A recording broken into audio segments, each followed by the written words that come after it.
সোনিয়াজির সাথে আবার 3 বার বৈঠক হয়েছে। সোনিয়া গান্ধী কিন্তু আমি 10 বছর যোগাযোগ করিনি, যেহেতু একটা দলে আছে। সোনিয়া গান্ধীর সঙ্গে আমার কয়েকবার কথা হয়েছে। আমার বংশে আমার বাবা এমপি ছিলেন, হানা ছিলেন, তানা ছিলেন। সরকারের কাছে হিরো হয়, দেখো আমার কাছে এত লোক আছে, আমাকে কি দেবে বলো। যেমন মমতা বন্দ্যোপাধ্যায়ের কাছ থেকে টিকিট নিয়ে মন্ত্রী হয়ে গেলেন। বিপরীত দিকে এক কাটটা হয়েছে। আমি সিদ্দিকুল্লাহকে বলছি যে অনুরোধ করছি, আপনারা অনেক করেছেন, মুসলমানদের প্রচুর ক্ষতি করেছেন। আর ক্ষতি নেমে কি হয়, পথে নেমে আজ পর্যন্ত কোনটা করেছেন? ওয়াকফ সম্পত্তিও বাঁচাননি, নুপুর পারমার শাস্তিও হয়নি, 3 তালাকও বাঁচেনি, কিছুই হয়নি। আমি বলছি এই যে পুরো পুরো পুরো যে এদের ভিড় লাগবে, সব কটা মাদ্রাসা টিচার, দাড়ি টুপিওয়ালা লোক। এতে কিন্তু আম মুসলমান একটাও নেই। ওরা ওদের রোজগার বাঁচানোর জন্য নেমেছে। এই জিনিস, এই তামাশা কতদিন চলবে? এরা কেউ সমাজ নিয়ে চিন্তিত না, মুসলমানদের অর্থনীতি নিয়ে চিন্তিত না, মুসলমানদের শিক্ষা নিয়ে চিন্তিত না, মুসলমানদের ওবিসি, মুসলমানদের চাকরি, মুসলমানদের ব্যবসা, এরা কোনো কিছু নিয়ে কখনো কথা বলে না। সিদ্দিকুল্লাহর ডাকে পথে নামায় যাতে রবেতার সার্টিফিকেটটা পাবে, আর সিদ্দিকুল্লাহ এদের পথে নামায় কোন রাজনৈতিক দল থেকে কি ফায়দা লুটবে। আমরা অনেক ভুগেছি, অনেক যন্ত্রণায় ভুগছি। মুখ্যমন্ত্রী শুভেন্দু অধিকারীও এটাই চান, একদিকে গেরুয়াওয়ালারা নামবে, অন্যদিকে দাড়ি টুপিওয়ালারা নামবে, হেভি জম্পেস কন্টেস্ট হবে, বাজারে একটা হিন্দু মুসলমান পরিবেশ তৈরি হবে। এতে বিজেপি এবং শুভেন্দু অধিকারী লাভ হবে।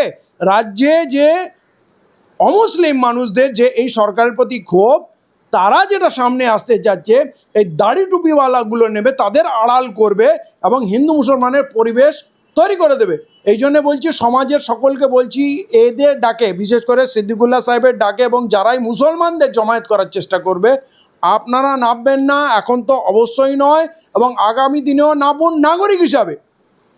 নাগরিক, আপনার মধ্যে হিন্দু মুসলমান সবাই মিলে নামুন, দেশের জন্য নামুন, নেতাজির জন্য নামুন, পুরো বাংলার জন্য নামুন। কিন্তু খালি মুসলমানদের নিয়ে এবং দাড়ি টুপি লাগিয়ে নামবেন, তাহলে যখন গেরুয়ারা নামবে, যেরকম হিন্দুত্ববাদ নিয়ে নামবে, আপনারাও নামেন, সেই মুসলমানদের নিয়ে নামেন। এই জিনিস ছোটোবেলা থেকে দেখে দেখে আমরা ক্লান্ত হয়ে গেছি প্রচুর। আচ্ছা, এই এসআইআরের সমস্যাটা কবে হয়েছিল? তৃণমূল সরকার থাকতে তো। এই যে এত লক্ষ মানুষের নাম বাতিল হয়ে গেল, মুখ্যমন্ত্রী সুপ্রিম কোর্টেও গিয়েছিলেন, তো তখন কি সিদ্দিকুল্লাহ চৌধুরী কিছু বলেছিলেন? তখন তো কিছু বলেননি, চুপ মেরে বসেছিলেন। আর এই যে আজানের ব্যাপারটা নিয়ে উনি খুব চিন্তিত। তাহলে যখন আমাদের প্রসাদ খাওয়াচ্ছিল জগন্নাথ মন্দিরের, সিদ্দিকুল্লাহ চৌধুরীও নিশ্চয়ই খেয়েছেন প্রসাদ, জগন্নাথ মন্দিরের প্রসাদ, কারণ ওনার দিদির মন্দির, অতএব উনি নিশ্চয়ই প্রসাদ খেয়েছেন। এবং এই যারা রাস্তায় এই পলমারা সব নেমেছিলেন, এরা নিশ্চয়ই সবাই প্রসাদ খেয়েছে। যদি প্রসাদ না খেত তাহলে তো বলতো যে কেউ প্রসাদ খাবে না, আমিও খাবো না। কোনো মসজিদে এদের কখনো ইমামতি করতে গিয়ে কখনো বক্তব্য দিতে বলেছেন, বা কখনো পথে নামতে দেখেছেন? এরা কোন কাজটা করেছেন? এরা 3 তালাক নিয়ে পথে নেমেছিল, লাখো লাখো মানুষ নিয়ে আটকাতে পেরেছে। এরা বাবরি মসজিদ নিয়েও পথে নেমেছিল। এরা নুপুর শর্মার শাস্তির জন্য পথে নেমেছিল, শাস্তি হয়েছে কি?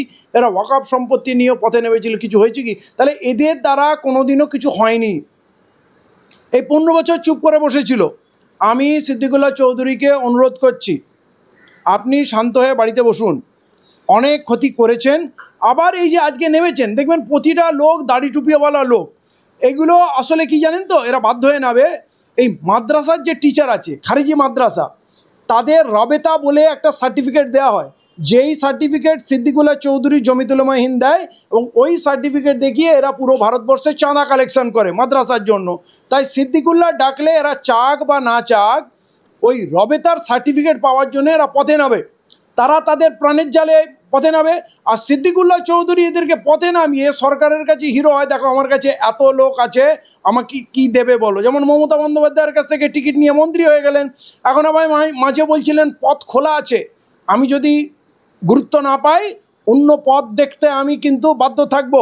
সোনিয়া গান্ধীর সঙ্গে আমার কয়েকবার কথা হয়েছে। আমার বংশে আমার বাবা এমপি ছিলেন, হানা ছিলেন, তানা ছিলেন, মানে নিজের বংশ পরিচয় তুলে দিয়ে নিজের এই ভিড় যে করছেন না, আবার কংগ্রেসে একটা জায়গা নেওয়ার জন্য করছেন, ওইখানে গিয়ে ঢুকবে, বলছে যে কংগ্রেস আবার নাকি উঠবে।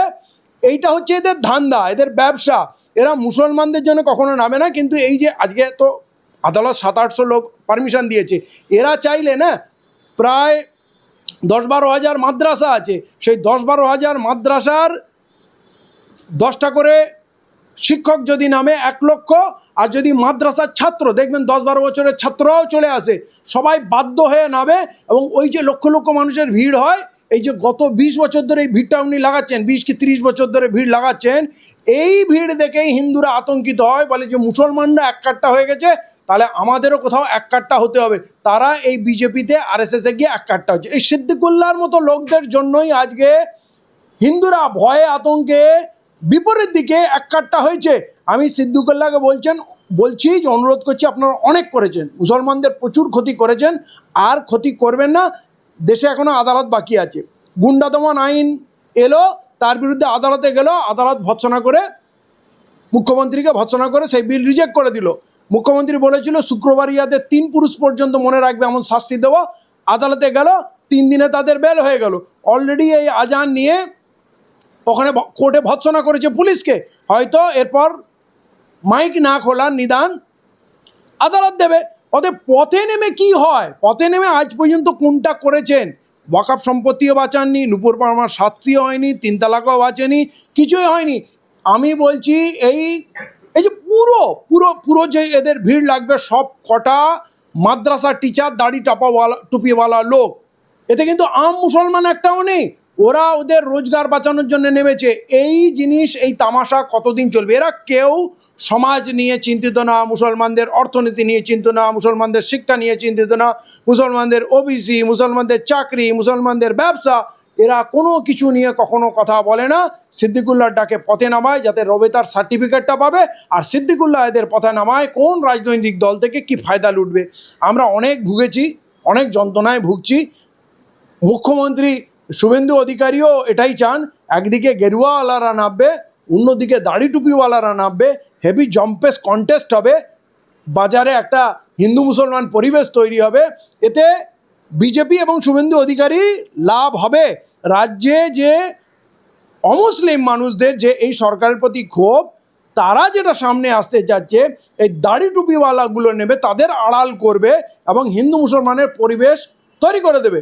এই জন্য বলছি, সমাজের সকলকে বলছি, এদের ডাকে, বিশেষ করে সিদ্দিকুল্লাহ সাহেবের ডাকে, এবং যারাই মুসলমানদের জমায়েত করার চেষ্টা করবে, আপনারা নামবেন না, এখন তো অবশ্যই নয়, এবং আগামী দিনেও নামুন নাগরিক হিসাবে।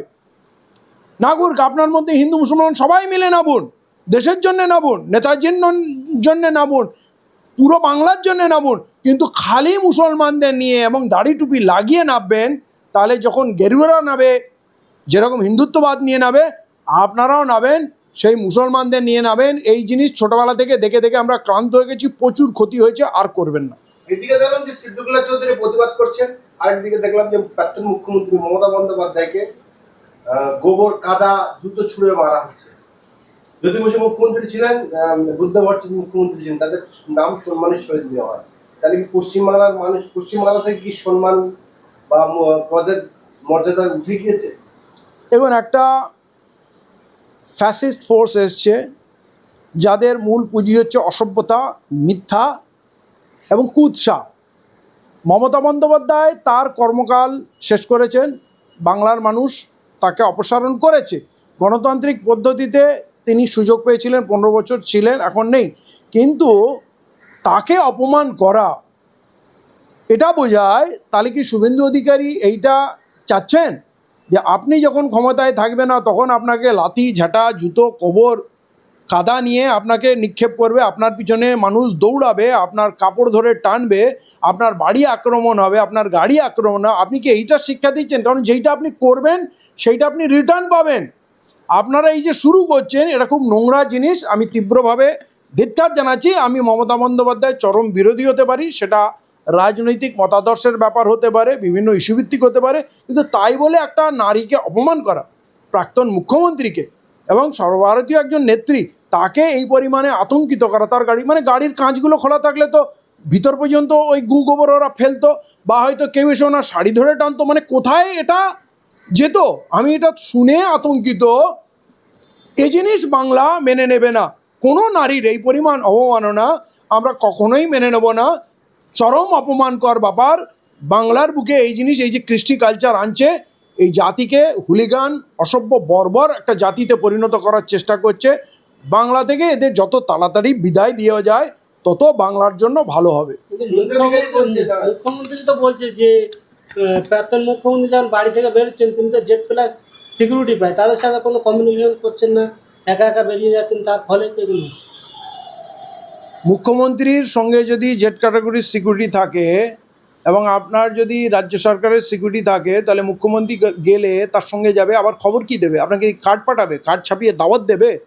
আপনি প্রশাসন আমাদের শেখাচ্ছেন? মুখ্যমন্ত্রী সিকিউরিটি তো মুখ্যমন্ত্রীর সঙ্গে থাকবে নাকি নিজের বাড়িতে থাকবে? মুখ্যমন্ত্রী যখন বেরোবে ফোন করে বলবে আমি একটু বেরোবো, তোমরা আসবে কি? এটা কি হয়েছে নাকি কোনো দিন? যখন মুখ্যমন্ত্রী, বর্তমান মুখ্যমন্ত্রী যখন পথে যান তখন কি ফোন করে করে সিকিউরিটি ডাকেন? খবর কেন দেবে? সিকিউরিটি তার সঙ্গে থাকবে, আপনার ইন্টেলিজেন্স তাকে ফলো করবে। তার যদি কোথাও বিপদ থাকে, কোথাও যদি জমায়েত থাকে, ষড়যন্ত্র থাকে, আপনি দেখবেন আপনার হাতে এখন ইন্টেলিজেন্স আছে। এখন মমতা বন্দ্যোপাধ্যায়ের হাতে ইন্টেলিজেন্স নেই, মমতা বন্দ্যোপাধ্যায়ের হাতে প্রশাসন নেই। এ সমস্ত ছাবলামুর কথাবার্তা বাংলার মানুষ মেনে নেবে না। আপনি কি বলতে চাচ্ছেন? কাল আপনি মুখ্যমন্ত্রীর পদ থেকে সরে গেলে আপনার সঙ্গে একই ট্রিটমেন্ট হবে, তখন আপনি মেনে নেবেন তো? এইটা চরম দায়িত্বজ্ঞানহীন কথাবার্তা, যে উনি খবর দেবেন, জানাবেন। আমরা বাংলার মানুষ ঘাসে মুখ দিয়ে চলি না, আমরা বুঝি। এগুলো সব আপনিই করাচ্ছেন, আবার বলছেন জনরোষ ফুটে উঠেছে। জনরোষ আপনি দেখাচ্ছেন। জনরোষ হোক আর যাই হোক, প্রোটেকশন দেওয়ার দরকার, সিকিউরিটি দেওয়ার দরকার বর্তমান সরকারের, তার ইন্টেলিজেন্সের, তার প্রশাসনের। এইটা আপনার দায়িত্ব, আপনাকে দায়িত্ব নিতে হবে। আর যদি বলেন যে না দায়িত্ব নেব না, তাহলে আমি বলবো এরকম মুখ্যমন্ত্রীর পদত্যাগ করা উচিত। যে সংবিধান শপথ করে একজন বিরোধী নেত্রী এবং দেশের অন্যতম উজ্জ্বল একটি ব্যক্তিত্ব, আমার কাছে খারাপ হতে পারে কিন্তু পুরো দেশের কাছে তো মমতা বন্দ্যোপাধ্যায় একটা নাম, একটা সম্মানীয় রাজনীতিবিদ। 7 বারের তিনি পার্লামেন্টারিয়ান, 3 বারের মুখ্যমন্ত্রী। তাকে রাস্তায় লোক ঘিরে মারবে? আপনি এটা বলতে চাচ্ছেন? আর এটা নাকি জনরোষ? এটা জনরোষ বলে চালিয়ে দেবেন? এটা চরমভাবে ধিক্কার জানাচ্ছি, কোনোভাবেই মেনে নেওয়া যায় না। আর মুখ্যমন্ত্রী যদি এইভাবে কথাবার্তা বলেন, দায়িত্বজ্ঞানহীন কথাবার্তা বলেন, এটা বাংলার জন্য খুবই দুর্ভাগ্য।